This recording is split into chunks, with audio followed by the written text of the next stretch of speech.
ఏ క్షణమైతే నువ్వు ప్రభువైన యేసుక్రీస్తు బిడ్డగా నిన్ను నువ్వు ఎన్నుకున్నావు, నిన్ను నువ్వు ఎంచుకున్నావు, ఆయనను వెనక నేను ఆయనను వెంబడిస్తాను అని నిర్ణయించుకున్నావు, ఆ క్షణమే యు ఆర్ ఇన్ వార్. నువ్వు ఒక యుద్ధంలో ఉన్నావు. ఆ యుద్ధం శరీర సంబంధమైనది కాదు, మనిషితో కాదు, అంధకార సంబంధమైన దురాత్మ సమూహములతో నీకు యుద్ధం ఉంది. దాన్ని గ్రహించాలి. మనిషితో యుద్ధాన్ని పక్కన పెట్టాలి. We are fighting with the powers and principalities of the air. అది ఆ స్పృహలో ఉండాలి. యుద్ధంలో ఉన్నావు అని గుర్తుపెట్టుకో. మతాలు మనిషితో యుద్ధం చేయమని చెప్తాయి. మతాలు మనిషిని విడదీస్తాయి. కులం పేరున, మతం పేరున, భాష పేరున, ప్రాంతం పేరున, భావం పేరున, దృక్పథాల పేరున మనిషిని విభజిస్తాయి. ఇది మార్గం. ఇది ఐక్యపరిచేటటువంటి మార్గం. ఈ ఐక్యపరిచేటటువంటి మార్గంలో వివిధ భావజాలాలతో నీకు యుద్ధం ఉంది. అంధకార సంబంధమైన దురాత్మ సమూహములతో నీకు యుద్ధం ఉంది. దాన్ని గ్రహించాలి. మనిషితో యుద్ధాన్ని పక్కన పెట్టాలి. We are fighting with the powers and principalities of the air. అది ఆ స్పృహలో ఉండాలి. యుద్ధంలో ఉన్నావు అని గుర్తుపెట్టుకో. మహాదేవుడు మన రక్షకుడైనటువంటి యేసుక్రీస్తు అంటే ఒక ఆయన అంటాడు, కాదండి మీకు ఆ క్వశ్చన్ తెలీదు, ఇక్కడ కామా ఉండాలి అంటాడు. ఇక్కడ కామా ఉండాలి, మహాదేవుడు కామా మన రక్షకుడు అంట. నేను అన్నాను, మీరు గ్రీక్ ఎప్పుడైనా చదువుకున్నారా అని అడిగాను. గ్రీకు స్పెల్లింగ్ వచ్చా మీకు అని అడిగాను. ఏ క్లాస్కి వెళ్ళారా మీకు గ్రీకు అని అడిగితే నోటు మీద ఏలేసుకున్నాడు, మాట్లాడలేదు.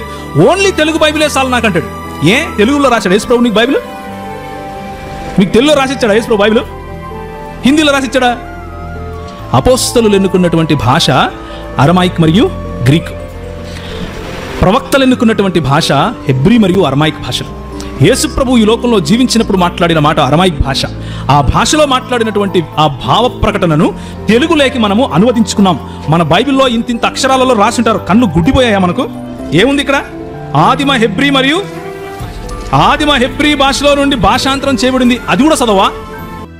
పాపం అంటే చుట్టా బీడీ సిగరెట్ తాగడం, లేకపోతే మందు కొట్టడం, లేకపోతే సాయంకాలం అయితే సీరియల్ చూడటం, మొగలి పొదలు, ఇంకేంటి కొత్తగా వచ్చిన సీరియల్ చెప్పమ్మా ఏంటమ్మా, కార్తీక దీపం 2 ఇలాంటివన్నీ చూడటం కాదు. అది కాదు పాపం అంటే. ఇదంతా ఏంటంటే పాపం వలన వచ్చినటువంటి పర్యవసానం.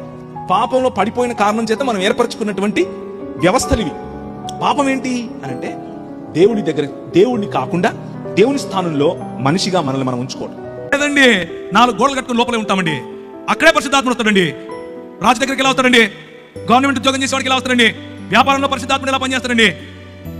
ప్రియమైనటువంటి క్రైస్తవ సంఘమా, పరిశుద్ధాత్ముని డబ్బాలో పెట్టడానికి నువ్వెవడు, నేనెవడు? ఆయన నాకు రైల్లో మాట్లాడాడు. ఆయన టెంపో ఎక్కుతుంటే మాట్లాడాడు. ఆయన సంచేసుకుని ఆకలి అవుతుంది ప్రభు అంటే ఫలానా చోటుకి వెళ్ళి తినరా అన్నాడు.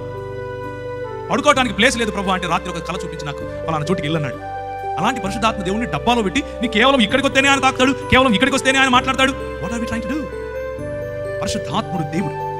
ఆయన తాకిడి బలంగా ఉంటుంది. ఆయన మనల్ని తాకినప్పుడు మన జీవితాల్లో మార్పు కలుగుతుంది. ఆయన మనల్ని తాకినప్పుడు మనకు వచ్చే ఒకే ఒక కసి, ఒకే ఒక లోపల నుంచి రగిలే అగ్ని ఏమిటి అంటే యేసుక్రీస్తు రాజ్యం. యేసుక్రీస్తు రాజ్యం ప్రకటింపబడాలి. యేసుక్రీస్తు రాజ్యం నా వ్యాపారంలో ప్రకటింపబడాలి, నా గవర్నమెంట్ ఉద్యోగంలో ప్రకటింపబడాలి, నా రాష్ట్రపతి దగ్గర ప్రకటింపబడాలి, నా రాజ్యంలో ఈ దేశంలో ఉన్న ప్రతి అధికారి దగ్గర ప్రకటింపబడాలి, ప్రతి కుటుంబంలో ప్రకటింపబడాలి, ప్రతి మీడియా ఛానల్లో ప్రకటింపబడాలి. ఇలా చూసుకుంటూ పోతే ప్రతి రంగంలోనూ యేసు రాజ్యము రావాలి. ఆ ఫీలింగే వేరు. సుప్రీంకోర్టు మెట్లెక్కితే నేను సుప్రీంకోర్టులో ఒక బిల్ వేసాను, ఒక రిట్ పిటిషన్ వేసాను. అంటే భారతదేశం మొత్తంలో కూడా యాంటీ కన్వర్షన్ బిల్లు పెట్టాలి అని ఒకడు పెట్టేట్లేదు విద్యార్థి అని. వాడికి వ్యతిరేకంగా నాకు సుప్రీంకోర్టు జడ్జి అడిగాడు, నీ లాయర్ అంటే నాకెవరు లాయర్ లేరు సార్, నేనే అన్నాను. ఏంట్రా నువ్వే మాట్లాడుకుంటావు? మా నాయనదే సుప్రీంకోర్టు. అర్థమైందా మీకు? మా నాయనదే. My king still lives. నా రాజు ఇంకా బతికే ఉన్నాడు. భయపడుతుంది. ఆ కాన్ఫిడెన్స్ వేరు, ఆ లైఫ్ స్టైల్ వేరు. ఈ విషయం తెలిసిన నువ్వు ఛత్తీస్గఢ్ లో 1వ తారీఖునట 1000 మంది క్రైస్తవులను చంపితే గనక చంపాలి అని పిలుపునిచ్చారు ఒక ధర్మ గురువు. ధర్మ ప్రభువులు చంపడమే తెలుసు. ఈ రాజు, నీ రాజు, ఈ రాజుకు చంపటం కాదు. రా అని మరణాన్ని ఆలింగనం చేసుకోవటం నేర్పించాడు. హల్లెలూయా. ఏం ఆలింగనం చేసుకోవటం నేర్పించాడు? మరణాన్ని ఆలింగనం చేసుకోవటం నేర్పించాడు. ఎందుకో తెలుసా? సొదొమ గొమొర్రా పట్టణాలకు భవిష్యత్తు లేదు, కానీ ఆ రాజ్యంలో అయినా ఈ రాష్ట్రంలో అయినా క్రైస్తవ సమాజానికి భవిష్యత్తు ఉంది. ఏంటా భవిష్యత్తు? పునరుత్థానం. హల్లెలూయా. పునరుత్థానం కలిగి మనం లేవబోతున్నాం. పునరుత్థానం కలిగి మనం లేచినప్పుడు ఈ ప్రపంచం చూడబోతుంది ద కింగ్డమ్ ఆఫ్ గాడ్, దేవుని రాజ్యం. ఇది ప్రకటించడానికి మీ రాజు వచ్చాడు.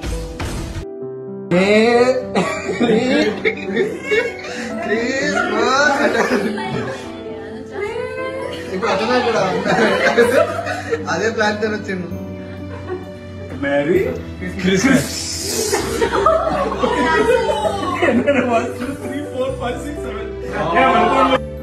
చాలా చోట్ల క్రిస్టియన్స్ ని చంపేస్తున్నారు కదా.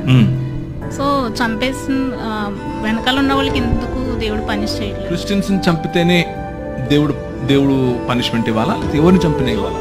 క్వశ్చన్ ఏంటి అని అంటే క్రైస్తవుల, బౌద్ధుల, ముస్లింల, హిందువుల కాదు. ఒక మనిషిని అన్యాయంగా చంపడం, అన్యాయం జరిగిన చోట దేవుడు ఎందుకు ఏం చేయట్లేదు కదా.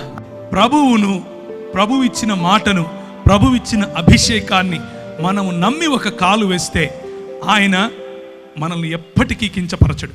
11 సంవత్సరాలు అదే ఊరిలో ఉన్నాను. 11 సంవత్సరాలు భీలు, బిలాల, కోయ, గోండు ఇలాంటి వాళ్ళు బారేలా తెలియని భాషలు, నాకు తెలియని భాషలు, నేను ఎప్పుడూ వినని భాషలు, నాకు హిందీయే రాదనుకుంటే అక్కడ ఎన్నో ట్రైబల్ భాషలు, అన్ని భాషల్లో దేవుని వాక్యం పరిచయం చేశాడు. భాషల వరము ప్రభు ఇస్తాడు. దేవునికి స్తోత్రం కలుగును గాక. భాషల వరం ఇస్తాడు. చేతులు వేసి ప్రార్థించినప్పుడు స్వస్థతలు చేస్తాడు. ఇవన్నీ ఎప్పుడు చేస్తాడంటే ఇక్కడ మగపిల్లలు పుట్టడం కోసం ప్రార్థన చేస్తాను అని మా ఊర్లో ఒక ఆయన బోర్డు పెట్టాడు హైదరాబాద్లో. అట్లా బోర్డు పెట్టుకొని యేసు ప్రభువును అమ్ముకునే పరిచర్య కాదు, యేసు ప్రభువును నమ్ముకునే పరిచర్య. దేవునికి స్తోత్రం కలుగును గాక.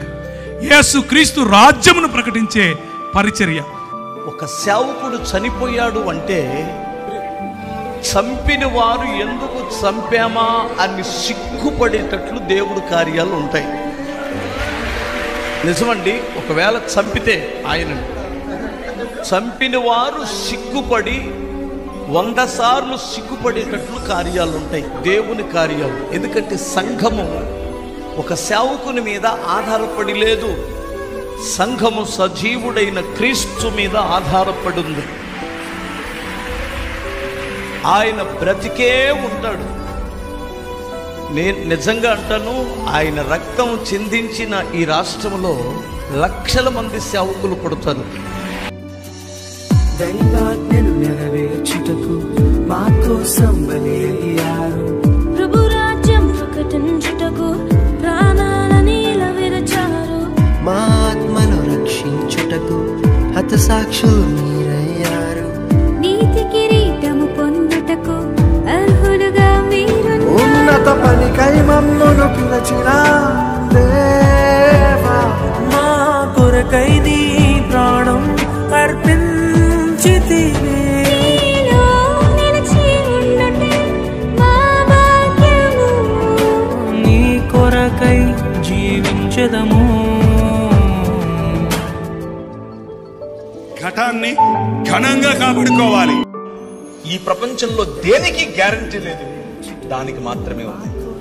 మరణం తప్పదు ప్రతి ఒక్కరికి, నీకైనా నాకైనా, మనకంటే ముందు పోయిన వారికైనా మన తరువాత పోయే వారికైనా. మరణం తథ్యం.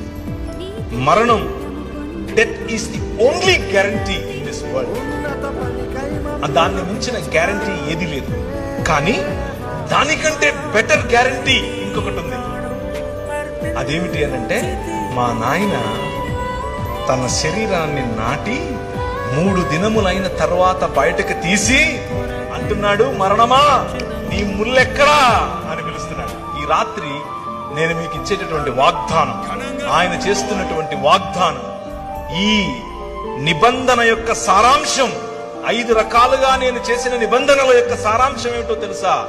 పునరుత్థానం, రూపాంతరము యొక్క చరమగీతం పునరుత్థానం. ఎప్పటికీ వాడిపోయినటువంటి శరీరాలు. ఆయన అలా వస్తాడు. ఆయన్ను మీరు చూస్తారు, గుర్తుపడతారు, మాట్లాడతారు. You can touch him, you can touch me. మీరు నన్ను కూడా చూస్తారు. ఏ బట్టని తీసుకుని వచ్చాక మా ఊరికి, నువ్వు పేరు ప్రవీణే కదా, you will ask me. Yes yes, నేను అవునవును, హే బాగున్నావా అని అడుగుతాను నేను మిమ్మల్ని. This is going to happen. That is the hope that we have.